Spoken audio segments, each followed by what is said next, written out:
When you think about World War II, you probably think of huge battles, tanks, planes. But what if I told you one of the most decisive moves in the entire war was a bluff? A really, really elaborate bluff. We're talking about a plan so wild, so out there, it sounds like something straight out of a movie. The Allies literally gambled the lives of thousands on a man who didn't even exist. Today, we are unpacking the incredible true story of Operation Mincemeat. So yeah, how is that even possible? How could one dead man completely change the course of the war? Well, that's what we're going to get into. This story is it's the ultimate example of psychological warfare. It's an absolutely incredible tale of how the Allies used a fake identity, a perfectly crafted lie, and yes, a single dead body to fool the entire German high command. And in doing so, they saved thousands and thousands of lives. Okay, so let's set the stage. It's 1943. The Allies have just kicked the Axis powers out of North Africa, which is a huge deal. Now, they're looking at their next big move, invading mainland Europe itself. Winston Churchill had this great phrase for it. He called it attacking the soft underbelly of the crocodile. But the big question was, where exactly do you strike? Well, if you look at a map, one place just jumps out at you: Sicily. It was the perfect stepping stone. I mean, from there, you control the Mediterranean, you've got a straight shot into Italy. It's the logical choice. And that was exactly the problem. It was so logical, so obvious, that absolutely everyone knew it. The Germans were already there, digging in, building up their defenses like crazy. They were just waiting for the Allies to show up. A direct attack? It would have been a bloodbath, a predictable, horrible, and maybe even a disastrous failure. So this planned invasion, it had a code name, Operation Husky. For it to have any chance of succeeding without just horrific casualties, the Allies absolutely needed the element of surprise. But that seemed impossible, right? How do you surprise an enemy who's literally staring right at you, just waiting for you to make your move? Well, the answer is, you have to make them look somewhere else. You have to create a distraction, and not just any distraction. It had to be massive, totally convincing, and just unbelievably bold. And this is where things get really wild. This impossible challenge led to the creation of Operation Mincemeat. Now, real quick, you should know this wasn't some isolated idea. It was actually the centerpiece of a much bigger deception plan called Operation Barclay. But Mincemeat was the star of the show. It was a plan so out there, so morbidly brilliant, you'd swear it came from a spy novel. So, what was the plan? Okay, get this. The idea was to take a dead body, dress him up as a British officer, and chain a briefcase packed with fake secret documents to his wrist. Then, they'd make it look like he died in a plane crash over the ocean and let his body wash up on the coast of Spain. Why Spain? Well, Spain was technically neutral, but it was absolutely crawling with German spies. It was the perfect place to drop some bait you wanted the enemy to find. And look, every single part of this had to be perfect. One mistake, and the whole thing falls apart. First, you need a body, and it has to look right. The cause of death needs to be believable to any doctor who examines it. Then, you have to invent a whole person, a fake identity so detailed and so real it can stand up to the best German intelligence analysts. The documents themselves, they have to be flawless. And finally, you have to get the body out there and make absolutely sure the Germans find it. The number of things that could go wrong, it's just staggering. And this is where it gets really interesting. If this whole thing is starting to sound like a James Bond plot to you, well, you're not wrong. One of the key people behind all this was a naval intelligence officer named Ian Fleming. Yup, that Ian Fleming, the guy who would go on to create James Bond.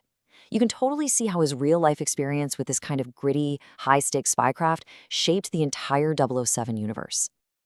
Okay, so this is where the real genius of the operation shines through. See, the Germans weren't just going to fall for some random documents they found. No way.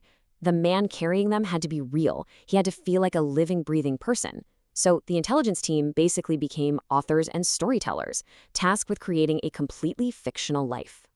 And so they created him, Captain acting as Major William Martin of the Royal Marines, a man who never, ever existed.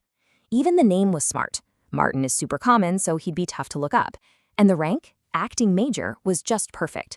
It made him seem important enough to be carrying secret plans, but not so important that his death would be a major news story that could blow their cover. Every single detail was thought through. To really sell it, they had to give him a life. They filled his pockets with what spies call pocket litter. And this stuff is just brilliant. We're talking love letters from his fiancée, a woman named Pam. They even had a photo of her. There was a receipt for an engagement ring he'd supposedly just bought her, ticket stubs from a show, a letter from his dad, and my personal favorite, an angry letter from his bank about a small overdraft. I mean, how much more real can you get? It painted this picture of a real guy with a real life, maybe a little messy, just like the rest of us. And that was the whole point. As Ewan Montague, one of the key guys behind the operation, said, the more real Martin seemed, the more believable the whole lie would be. He totally got it. You can't just sell a lie. You have to sell a story. And the team got so into it, they actually started to feel like Major Martin was a real person, a friend, that they were sending off on this one last incredibly important mission. So the personal stuff was perfect. But what about the actual fake intelligence in that briefcase? Well, it was a masterpiece of misdirection. Inside were these fake letters between top Allied generals, and they all pointed to invasions of Greece and Sardinia, not Sicily. They even threw in a cheesy joke about sardines to kind of nudge the Germans toward Sardinia. But the real genius move? It was the double bluff. One of the letters actually said that the Allies were pretending they were going to invade Sicily just to fool the Germans. Think about that. It meant if the Germans heard any real intelligence about the Sicily invasion, they'd just think, aha, we knew it was a trick, and ignore it. It's just brilliant. All right, Major Martin is now a real person. The fake documents are ready to go. Now comes the part where there's no turning back. They actually have to deploy the body, and this is where everything could go spectacularly wrong. So picture this. It's April 30th, 1943, just before dawn. A British submarine, the HMS Seraph, quietly surfaces off the coast of Spain. The crew gently places the body of Major Martin into the water, and then they just disappear. And for the team back in London, all they could do was wait. It must have been absolute agony. But then it happened. A few days later, the body was found. The Spanish authorities found the documents and, just as planned, passed them right along to the German spies in the area. From there, they were sent straight to Berlin, right onto Hitler's desk. The hook was in. The team in London got back a top-secret message that said it all. Mincemeat swallowed whole. And here's why it worked so well. It taps into a fundamental rule of deception. The best lies are the ones people want to believe. And it turns out Hitler was already obsessed with the idea that the Allies were going to attack through Greece and the Balkans. He was convinced of it. So when this proof literally washed up on a beach, it wasn't just a lie. It was a perfect confirmation of what he already thought was true. He bought it completely because he was already halfway there. So the plan worked. The execution was incredible. The Germans took the bait.